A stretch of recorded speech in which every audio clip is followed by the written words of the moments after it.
Alright, what's up you guys? I'm here with a kind of an interesting video, and if anyone else wants to do this, definitely go ahead. This is going to be really interesting just to hear, everyone else's, even down in the comments, and, for a lot of the YouTubers, if you want to make a video on this, definitely go ahead. Every WWE event I have been to, whether it's a pay-per-view or a house show, I'm going to go ahead and name every single one I've been to. It's not that many, but I've been around, I've had like 4 pay-per-views now and some televised stuff. But my first event was in Hershey, PA.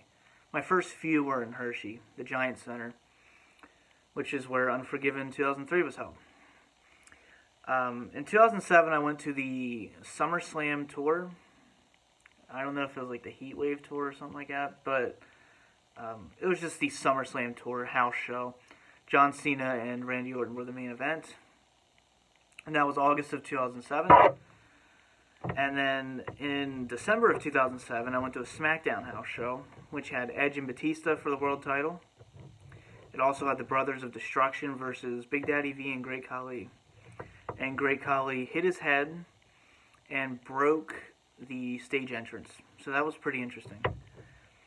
It was like a little curtain they had elevated. He just ran right into it, and it collapsed on him. So that was cool. That was the most eventful thing that happened that night. But that was a pretty good house show. It's probably the best house show I've ever been to. So then in 2008, I went to a SmackDown ECW taping. It was the ECW where Mark Henry rolled up the frying pan. That's all I can remember from ECW back then, but because it was just so bad. But the SmackDown was the one where Edge put Mick Foley on the table and then jumped off the ladder with a chair and put him through the table, and that actually wrote Mick Foley out of WWE, and he went to TNA. So, it was cool. And that was August of 2008. Many years later, in 2013, I went to a house show. Not very eventful. You had Zack Ryder and Ryback. Ziggler and Del Rio was kind of the match of the night. And then you had John Cena and Randy Orton again, because they were feuding for the title at that time. Or titles. It was right before they unified the belts.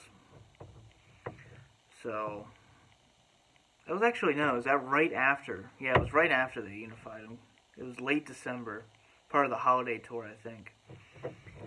And then, skipping forward, 2015, I figured I'd mention this. I went to a TNA house show where I actually met Jeff Hardy, and that was really cool. Got to talk to him, signed a bunch of my stuff.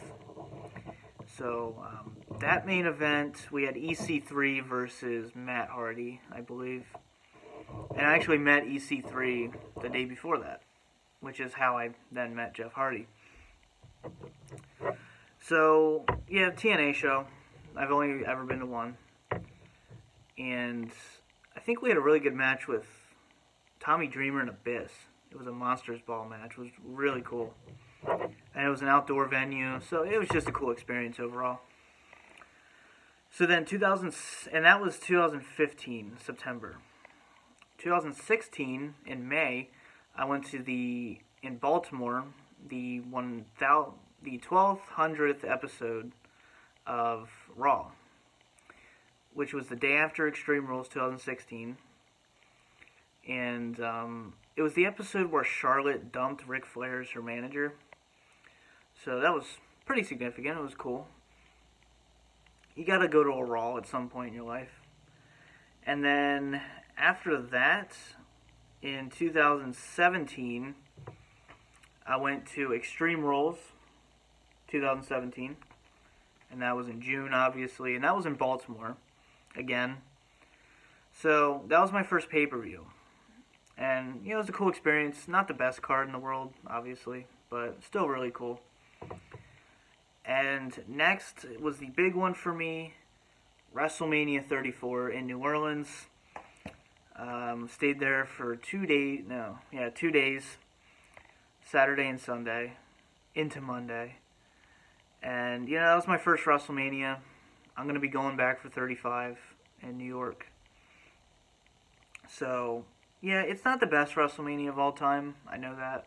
But it'll always hold a special place for me for obvious reasons. And then after that, I went to a SmackDown house show in December of 2017. It had AJ Styles and Jinder Mahal, steel cage match. You had the New Day there.